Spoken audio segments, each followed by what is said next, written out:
Cristo Rey nuestro, venga tu reino. Queridos amigos, comentamos el cuarto domingo de Pascua de este ciclo C.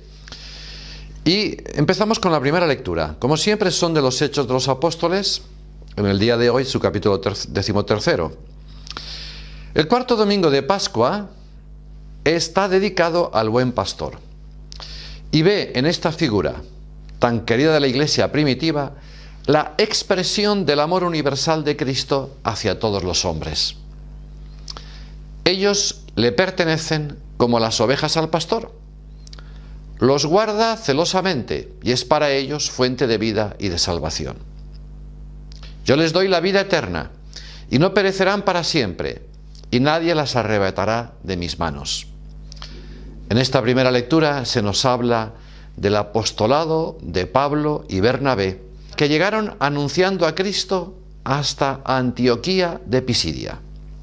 Un sábado, que era el día que solían juntarse los judíos en la sinagoga, acudieron ellos y tomaron asiento.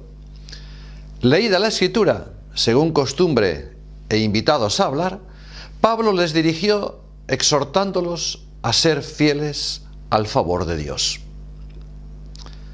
El sábado siguiente, casi toda la ciudad acudió a oír la palabra de Dios.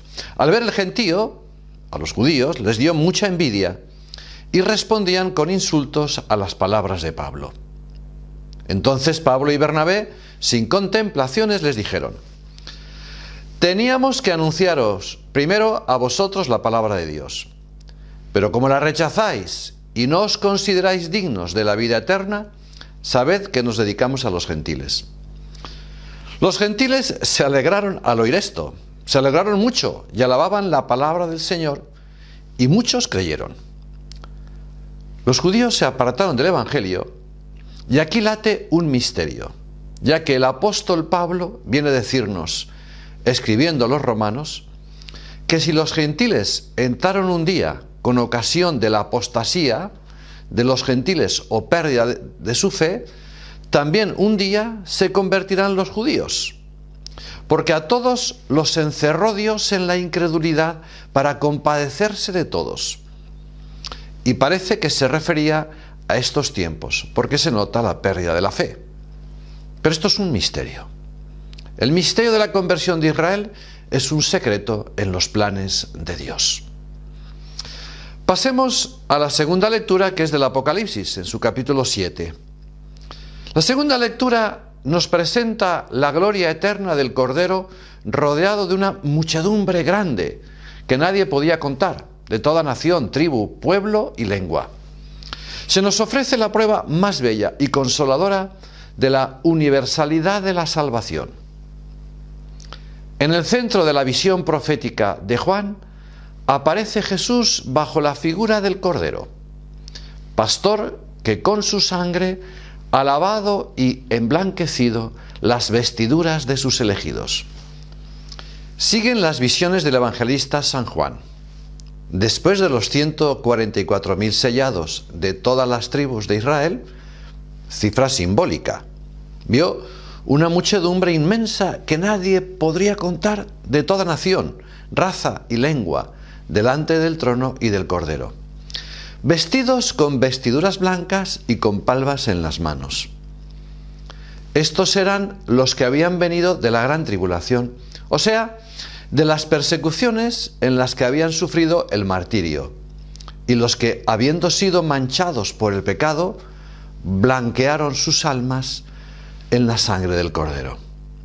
Han conservado la fe en medio de los sufrimientos de la vida terrena, y ya no sufrirán más, porque el Cordero los apacentará y los guiará a las fuentes de aguas de vida.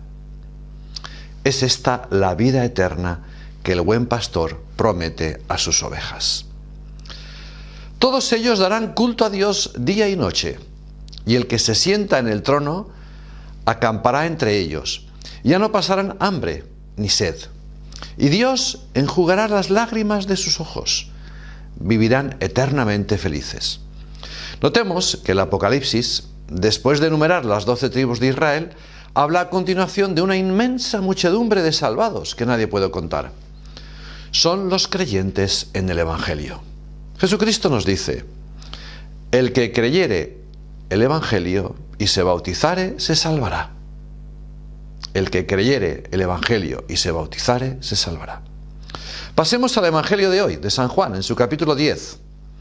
Este es el domingo, que hemos dicho, llamado del Buen Pastor. Porque la lectura evangélica es la tercera y última parte de la parábola del Buen Pastor.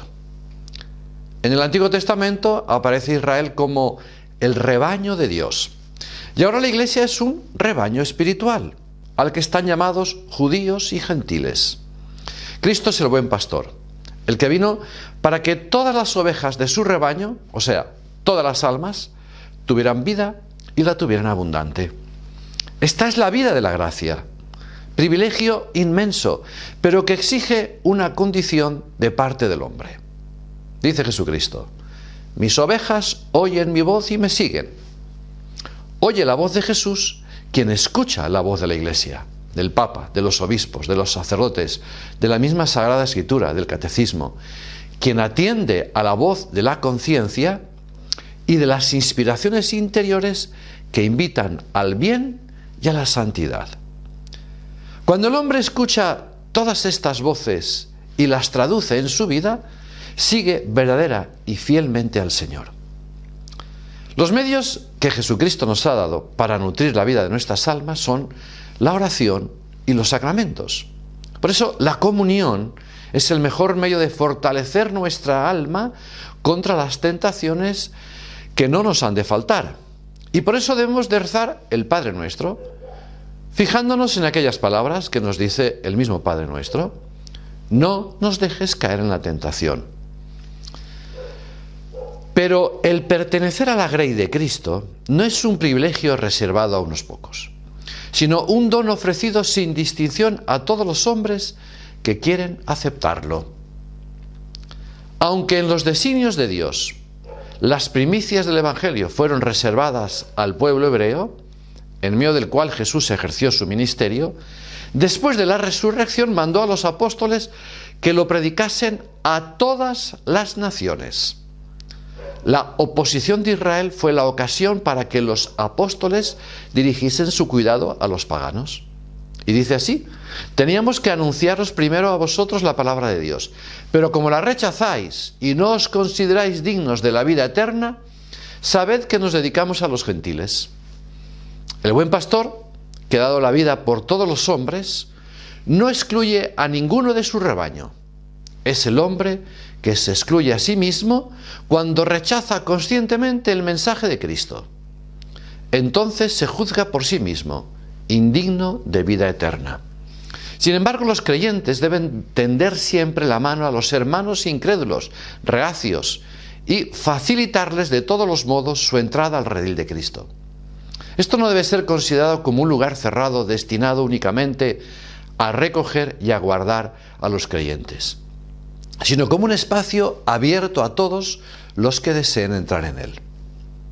Su puerta es ancha e invitadora, como lo es Cristo, que ha querido llamarse la puerta de las ovejas.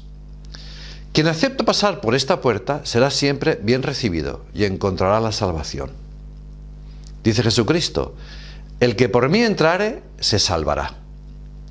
Esta actitud de apertura mantiene en la Iglesia el carácter de universalidad que le imprimió su fundador y un dinamismo que le hace siempre viva y fecunda.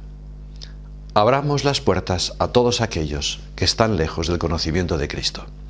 Queridos amigos, que Dios os bendiga, que la Santísima Virgen nos acompañe y todos por el reino de Cristo a la gloria de Dios.